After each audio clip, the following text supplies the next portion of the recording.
할렐루야, 홍성필 목사입니다. 한 주 동안 잘 지내셨어요?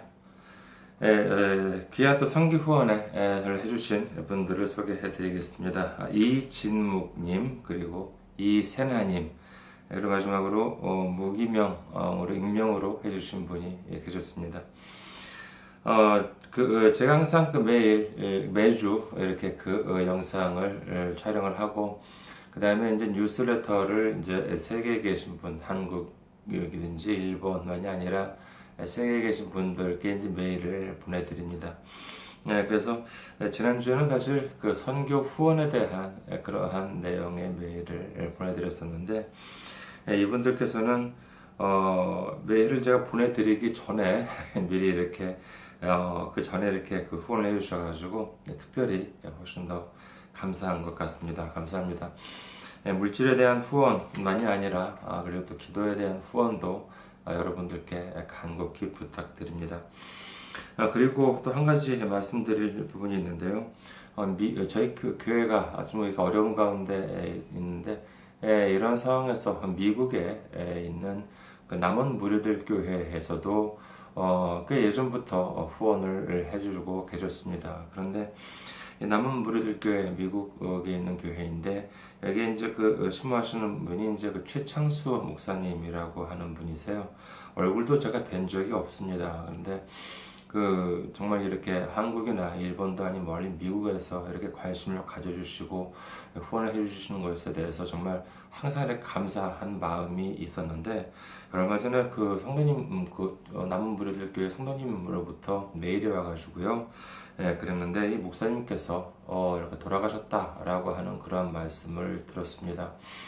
하나님께서 부름을 받아서 이렇게 소천하셨다고 이제 하는데, 얼마나 참 놀랐는지 모르겠습니다. 정말 이렇게 한 번도 뵌 적도 없고, 몇 번 이렇게 목사님께서 이렇게 설교 말씀을 MP3로 녹음을 해주셔가지고 이제 보내주셔가지고 목소리는 제가 들은 적이 있습니다만은, 그런데 정말 얼굴도 모르는 이런 저를 이렇게 도와주셔가지고 참 감사했습니다만은, 너무나도 참 놀랐습니다. 갑작스러운 소식이에요. 그래서 제가 그렇게 놀랐는데 최창수 목사님의 가족분들, 그리고 교회인분들께서는 얼마나 많이 놀라고 정말 이렇게 슬퍼하셨을까라고 하는 마음을 그런 생각을 하면은요, 정말 저의 마음도 참 아파집니다. 여러분께서도 최창수 목사님의 가족과 그 다음에 교인들, 남은 무리들, 교인들 여러분들 위해서도 많은 주님의 위로가 넘치도록 기도를 해주시기를 당부 말씀드리겠습니다. 오늘 함께 은혜 나누실 말씀 보도록 하겠습니다. 함께 은혜 나누실 말씀 빌립보서 4장 13절 말씀이 되겠습니다. 빌립보서 4장 13절 말씀 봉독해 드리겠습니다. 내게 능력 주시는 자 안에서 내가 모든 것을 할 수 있느니라. 아멘. 할렐루야. 하나님을 사랑하시면 아멘 하시기 바랍니다. 아멘. 오늘 저는 여러분과 함께 능력 주시는 하나님이라는 제목으로 은혜를 나누고자 합니다. 지난 한 주 동안, 지난주를 되돌아보면요, 참 골치가 아팠던 한 주라고 할 수 있을 것 같습니다.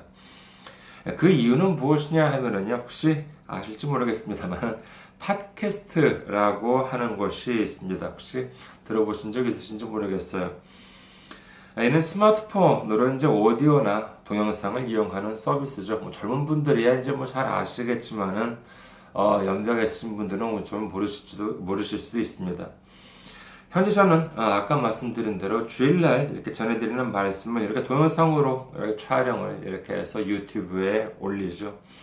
그리고 이제 한국이나 일본을 비롯해서 여러 곳에 이메일을 발송을 해드리고 있습니다만은, 이 유튜브라고 하는 것은 어디까지나 이렇게 독립된 서비스라고 하는 개념이 있는데, 이 팟캐스트라고 하는 경우에는 동일한 하나의 서비스, 가장 큰 하나의 서비스로서 제공이 되기 때문에 많은 분들께 있어서는 이 접근성이 좋다는 장점이 있습니다. 그리고 이 팟캐스트의 지명도가 높기 때문에 한번 이렇게 등록이 되면은 여기저기에 이렇게 그 연결이 되는 모습을 볼 수 있어서 주님의 말씀을 전한다는 점에 대해서 본다면은 대단히 효과적인 방법이라고 생각이 되었습니다.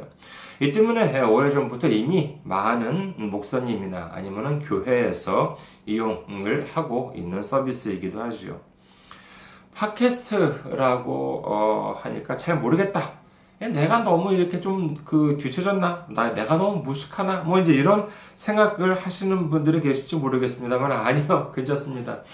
사실 저도 한국에서 학원에 근무하고 있을 때 학원 측으로부터 이렇게 팟캐스트를 하자, 뭐 이제 이런 제안을 받을 때까지는 그게 뭔지 몰랐습니다. 그래서 팟캐스트를 이렇게 하자고 그러더라고요. 그래서 제가 말씀한 말이 그거예요. 그게 뭐예요? 라고 했던 것이 기억이 납니다만은 당시 그때 이제 팟캐스트를 학원에서 직장 다닐 때 이제 했었을 때는 당시는 정말 이렇게 전문적인 잘 차려진 그와 같은 아주 스튜디오에서 제가 이제 원고만 들고 가서 녹음만 하면은 나머지는 프로들이 다 회사 쪽 전문가들이 알아서 이렇게 다 해주었기 때문에 저는 그게 어떻게 만들어지고 어떻게 등록이 되는지에 대해서는 아무것도 몰랐습니다.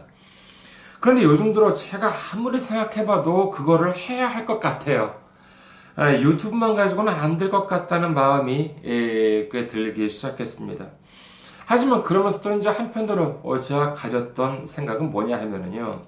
내가 무슨 돈이 있어서 이렇게 무슨 서버를 임대할 수 있는 것도 아니고 전문 지식이 있는 것도 아닌데 이게 가능할까라고 하는 것이었습니다.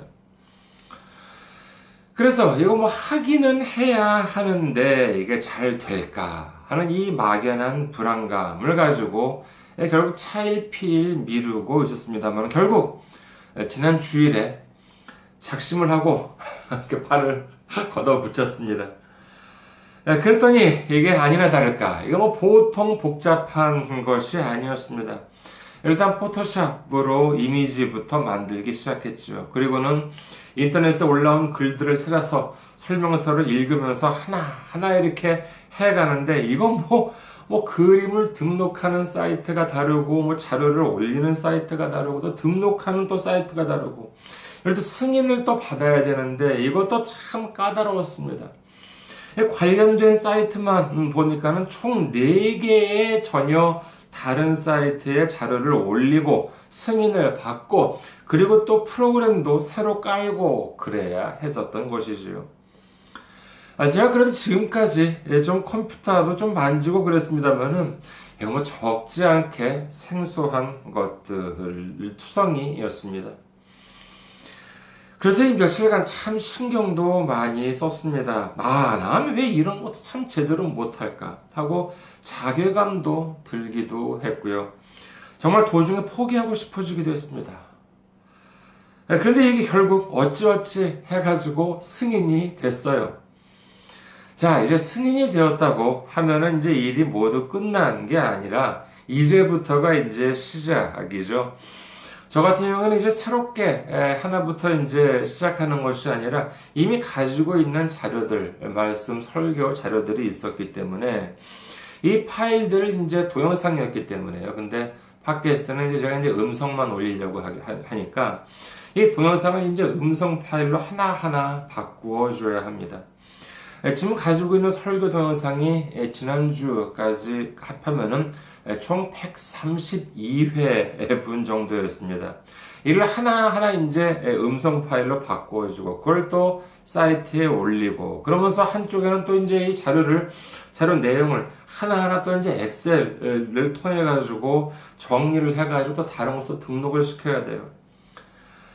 제가 말주변이 없어서 그렇습니다만은 이 과정에서 참 시행착오도 많이 하고 그랬죠. 아마도 이걸 이미 해본 분이나 전문가들이 들으면 그거 별것도 아닌데 뭘 그러느냐 하고 생각하겠습니다만은 그거 별것도 아닌 것이지만은 제 옆에 제가 옆에서 누가 저한테 가르쳐 주는 것도 아니고 누구한테 제가 물어볼 사람도 없고 그런 상황이다 보니까는 참 깝깝했던 것이 사실이었습니다. 그래서 결국 한 2, 3일 정도는 밤을 꼬박 샜던 것 같아요.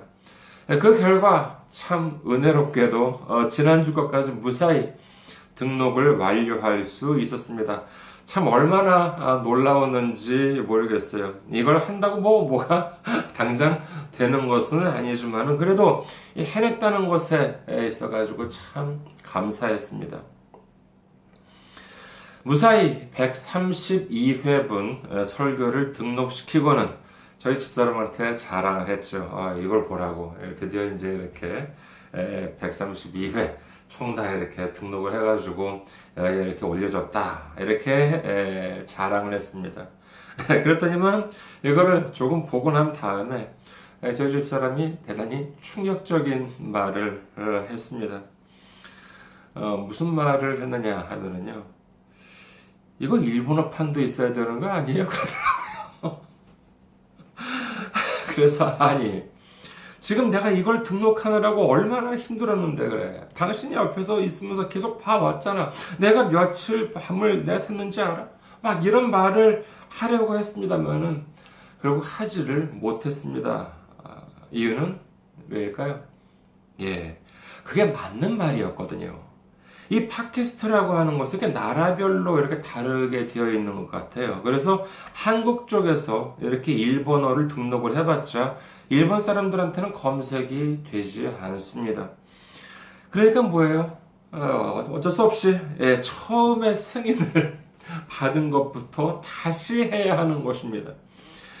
그래서 아이고 이걸 또 어떻게 언제 하냐 하고 이제 이렇게 그래도 어떻게 이미 시작을 한 것인데 이것도 이러다 만약에 또 다음에 하지 그러면 정말 못하게 될 것 같아요. 그래가지고 그래 내친 김에 다시 또 이제 한번 하지 그래가지고 하나하나 다시 처음부터 시작을 해봤습니다. 그랬더니만 이미 한번 해보았기 때문에 이제는 전혀 문제될 것이 없어요.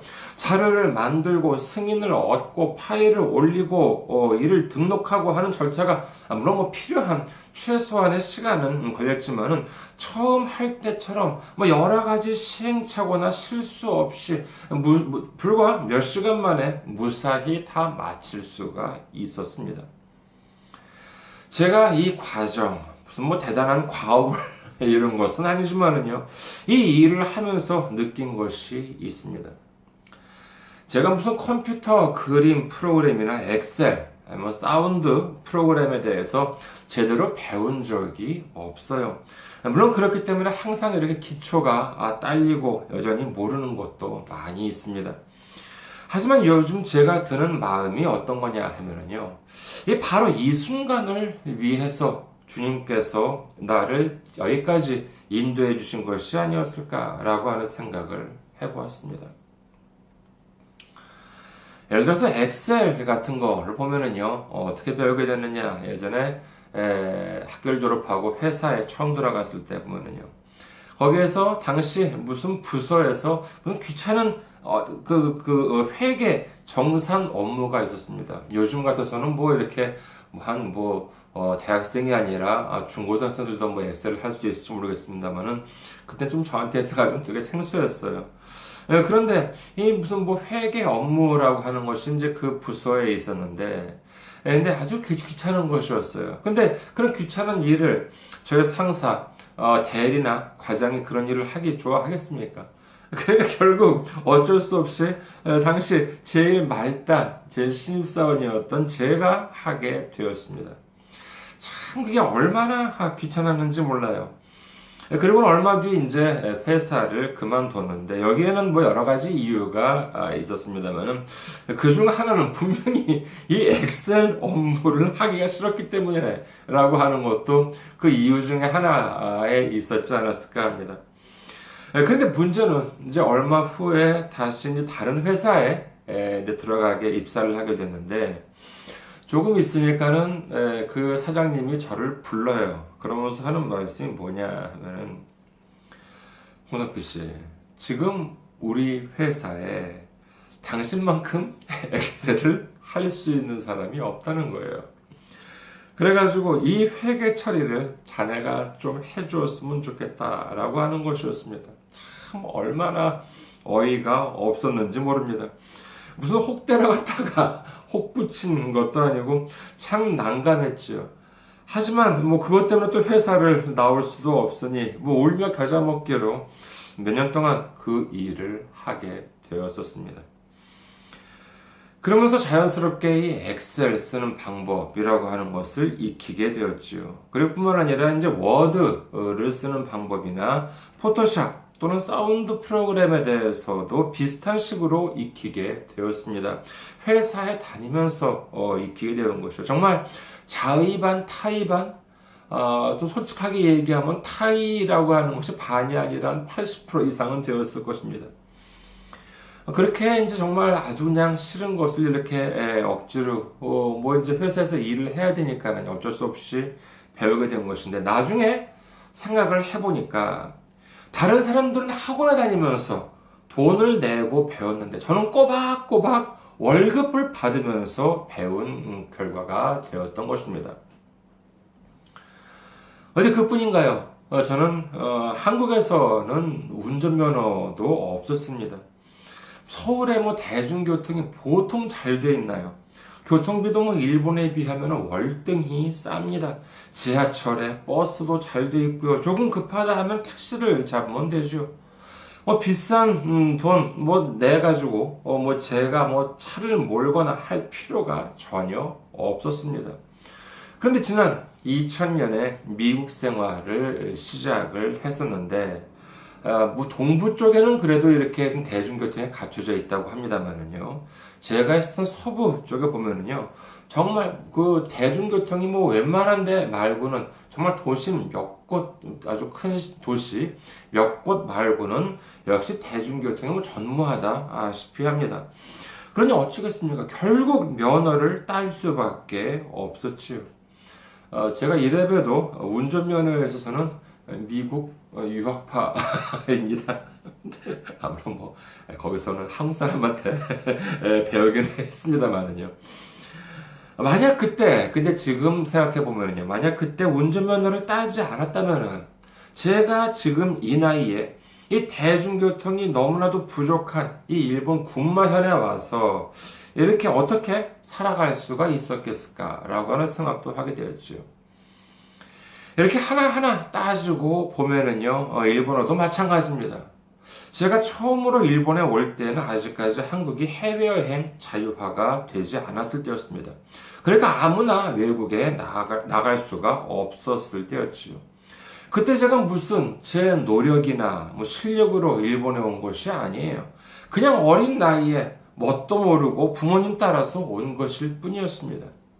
그리고 일본에 살면서 학교에 다니다 보니 일본어를 그래도 이 정도로 하게 되었던 것입니다. 지금까지 제 이야기를 잠시 말씀을 드렸습니다만, 무슨 뭐 자랑이라도 되는 것처럼 들렸을지 모르겠습니다만은, 조금 생각하시면은 아실 것입니다. 내가 무엇을 열심히 배워서 무엇을 해야겠다, 또는 내가 무엇이 되어야겠다라고 해온 것이 아니라, 지금까지 이렇게 걸어오다 보니까 이것도 할 수 있게 되고 저것도 하게 된 것일 뿐이었던 것이죠. 일본에서 그래도 몇 년 선교 활동을 하다 보니까는요, 이 사람들이 일본 선교가 왜 어렵다고 하는지 아주 조금은 알 것도 같다는 생각이 들었습니다. 하지만 뭐 어려운 게 일본 선교뿐이겠습니까? 지금도 전 세계에서 고군분투하고 계신 선교사님들은 물론이거니와 이 국내에서 목회하시는 분들도 힘들기는 역시 마찬가지일 것이죠. 뭐 그러고 보면은 힘든 게 선교뿐인가요?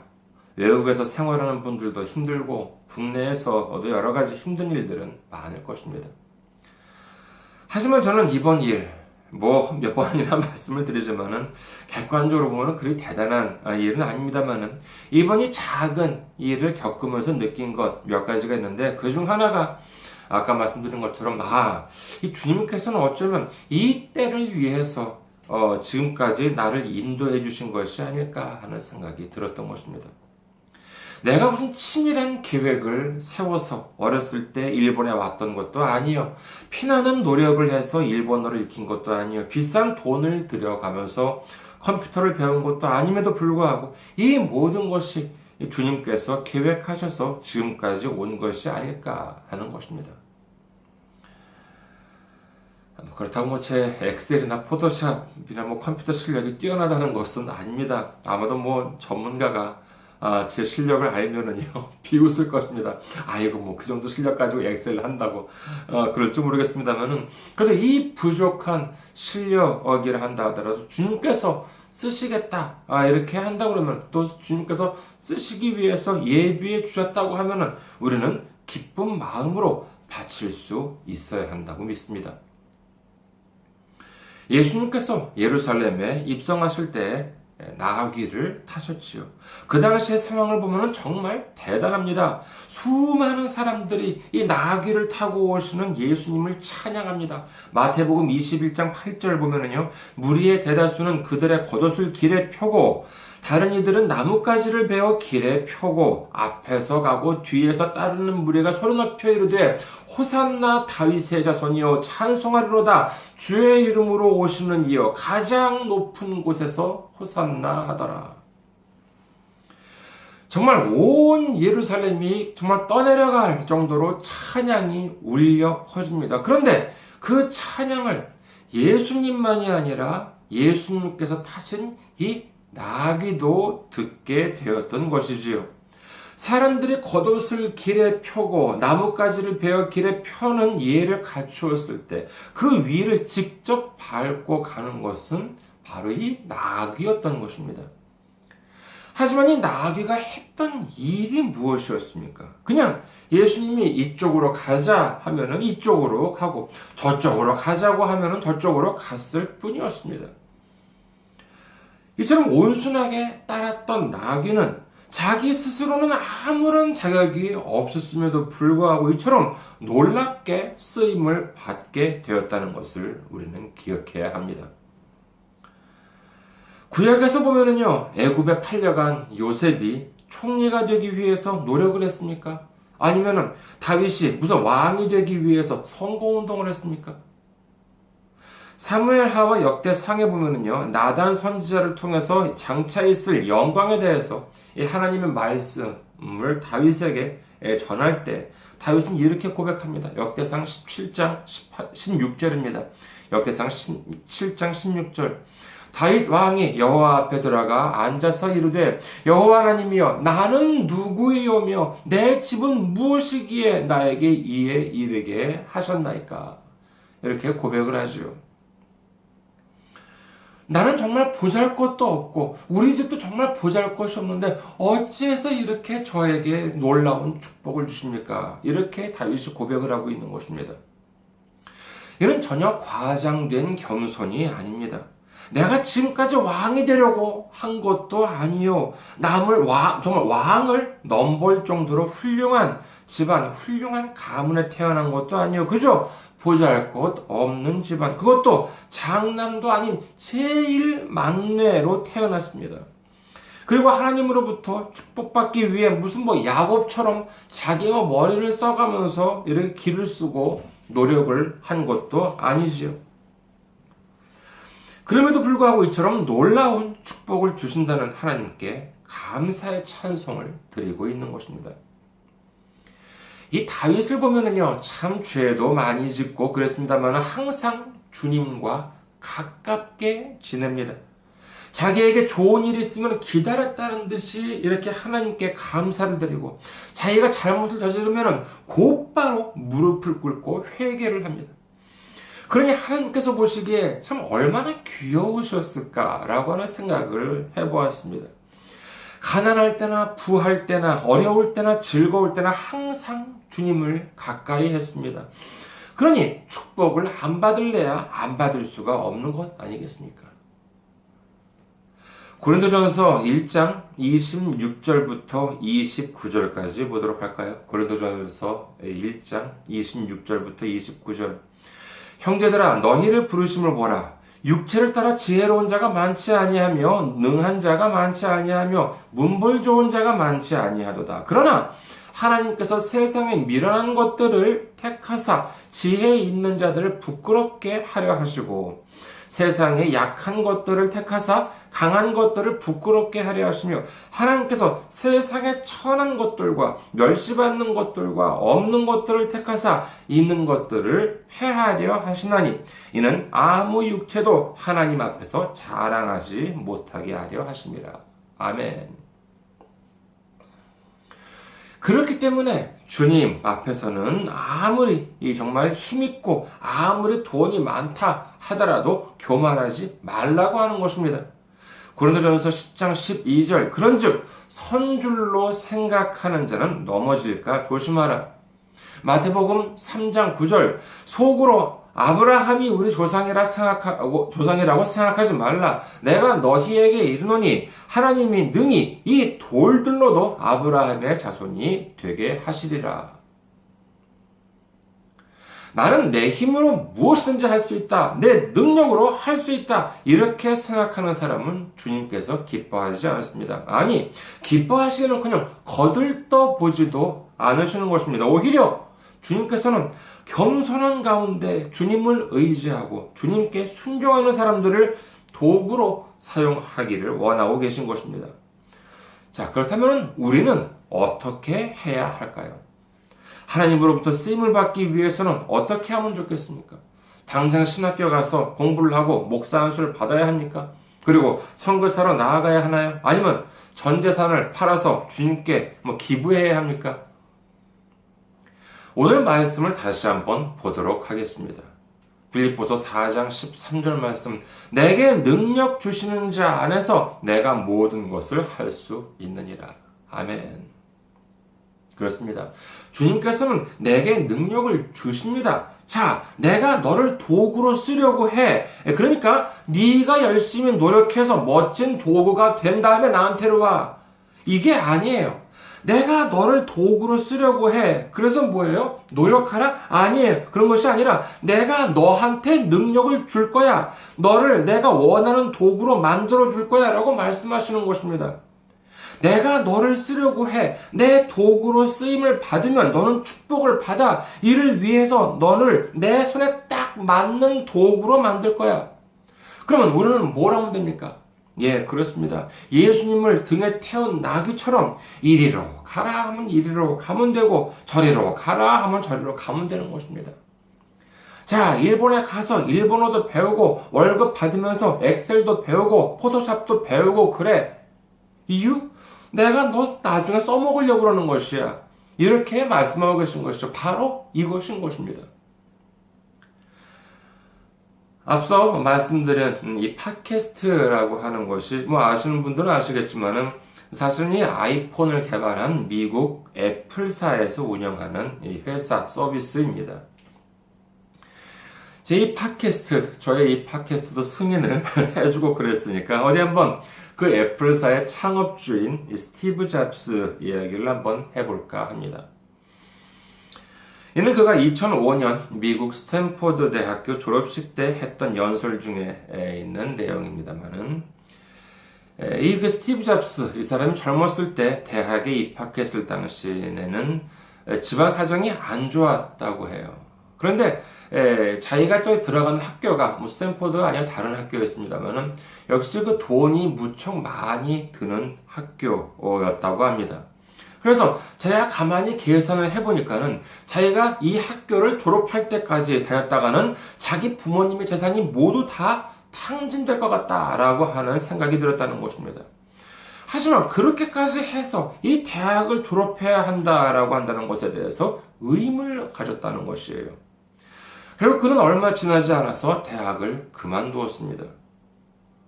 학교를 그만둔 그는 당연히 정규 수업을 들을 수가 없었지요. 돈도 없었습니다. 그래서 그는 그 학교에 있는 그 글자 서체에 대한 수업을 들었다고 합니다. 그 수업은 정말 그 당시 자신한테 있어서는 너무나도 큰 감명을 받았다고 해요. 정말 글씨체를 어떻게 그리고 어떻게 나타내고 라고 한다는 것에 대한 수업인데 여기에 있어가지고 정말 자기가 몰랐던 그러한 미학, 아름다움, 그 다음에 거기에 대한 역사라고 한다는 것을 정말 이렇게 아주 정말 인상 깊게 들었다고 한다는 것입니다. 하지만 문제가 뭐였느냐 하면은요, 당연히 그 당시 1970년대 초반이었다고 하는데, 그 당시에는 컴퓨터도 없던 상황에서 그 시절에 글자 서체에 대한 수업을 들었다 하더라도 그것이 자기 자신의 인생에 있어서 어떻게 도움이 될 것인지에 대해서는 전혀 예측할 수 없었다고 고백을 합니다. 하지만 그로부터 10년 뒤에 그가 컴퓨터를 개발을 할 때 바로 그 옛날에 그 학교에서 들었던 글자 서체에 대한 내용이 생생하게 되살아오더라는 것이었습니다.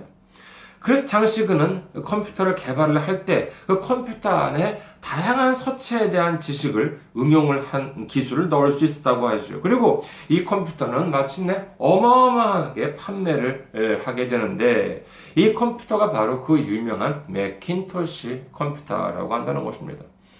그래서 지금도 보면은 여전히 그 윈도우가 아니라 이 매킨토시를 고집하는 출판사도 아직까지 많이 있을 정도입니다. 그 인쇄하는 데 있어가지고 윈도우랑 다르다고 해요. 그 글씨의 그 완성도든지 그 인쇄했을 때 그 품질이라고 한다는 것이 차이가 아직까지도 난다고 합니다. 그런 그의 표현을 비유자면은요, 자신의 인생에 있어서 앞을 내다보면서 이렇게 점으로 연결하는 것, 이것, 이 다음에는 이것, 이 다음에는 이것, 이런 식으로 점으로 연결한다는 것은 불가능했지만 10년 뒤에 과거를 되돌아보면은 이것이 너무나도 명확하게 점들이 다 연결되어 있다라는 것입니다. 비록 이 스티브 잡스는 기독교인은 아니었던 것으로 알고 있습니다만은 이 믿지 않는 사람도 이런 생각을 하는데, 주님을 믿는 우리가 이와 같은 믿음을 버릴 수는 없지 않겠습니까? 그렇다면 이와 같은 주님의 인도하심은 어디에 있을까요? 신학교에 있을까요? 아니면 기도원에 가야지만 이와 같은 인도하심을 받을 수가 있겠습니까? 아니에요. 이는 바로 우리 일상 속에 이와 같은 인도하심이 있다는 것입니다. 아브라함도 모세도 다윗도 모두 정말 일상 속에서 있을 때 주님께서 부르셨습니다. 일상 속에서 주님은 우리를 인도해 주시고 우리를 도구로 만들어 주시고 또한 우리를 사용해 주신다는 것을 믿으시는 여러분이 되시기를 주님의 이름으로 축원합니다. 다윗 이야기로 잠시 돌아가자면 애초에 다윗이 골리앗을 물리칠 수 있었던 그 이유가 무엇입니까? 본래부터 전쟁에 능했습니까? 전략 전술을 연구했습니까? 아니요. 형들이 귀찮아하는 일들, 이 가축들을 돌보는 일들을 하면서 정말 자의반타의반으로 곰이나 사자와 싸우고 하는 일상 속에서의 일들을 묵묵히 감당하다 보니 물매를 던지는 이 기술이 늘었던 것이지요. 그리고 다윗이 하나님을 의지하고 나아갔을 때 하나님께서는 바로 그 능력, 어찌 보면 보잘것없는 그 능력을 사용하셔서 전 이스라엘 군대가 벌벌 떨었던 골리앗을 그 물매 하나로 물리칠 수 있었던 것입니다. 지금 너무나도 힘드십니까? 지금 내가 하고 있는 일이 무슨 의미가 있을까? 이렇게 생각이 들어서 정말 힘이 빠지기도 하십니까? 그러나 그럴 때일수록 주님을 의지하시기 바랍니다. 반드시 주님께서 인도해 주십니다. 주님께서는 특별한 장소가 아닌 바로 우리가 지금 있는 우리 일상 속에 임하십니다. 지금 이 순간 아무리 값진 일이라 한다 하더라도, 아무리 돈을 많이 벌 수 있는 일을 한다 하더라도 주님께서 인도해 주시지 않는 일이라면, 주님께서 기뻐하지 않으신 일이라면 아무런 가치도 없어집니다. 하지만 주님께서 허락하시고 주님께서 함께 해주시는 일이다라고 한다면요, 이는 나중에 반드시 주님께서 크게 써주실 것이라고 믿습니다. 우리는 순종하면 됩니다. 사람한테 순종하는 것이 아니라 주님께 순종하기만 하면 되는 것입니다. 주님께서 인도해 주십니다. 주님께서 인정해 주십니다. 주님께서 능력을 주시는 것입니다. 지금 힘들더라도 낙심하지 말고 좌절하지 말고 주님과 함께 동행하고 주님께서 주시는 능력으로 말미암아 주님으로부터 크게 쓰임 받는 우리 모두가 되시기를 주님의 이름으로 축원합니다. 감사합니다. 한 주 동안 승리하시고 건강한 모습으로 다음 주에 뵙겠습니다.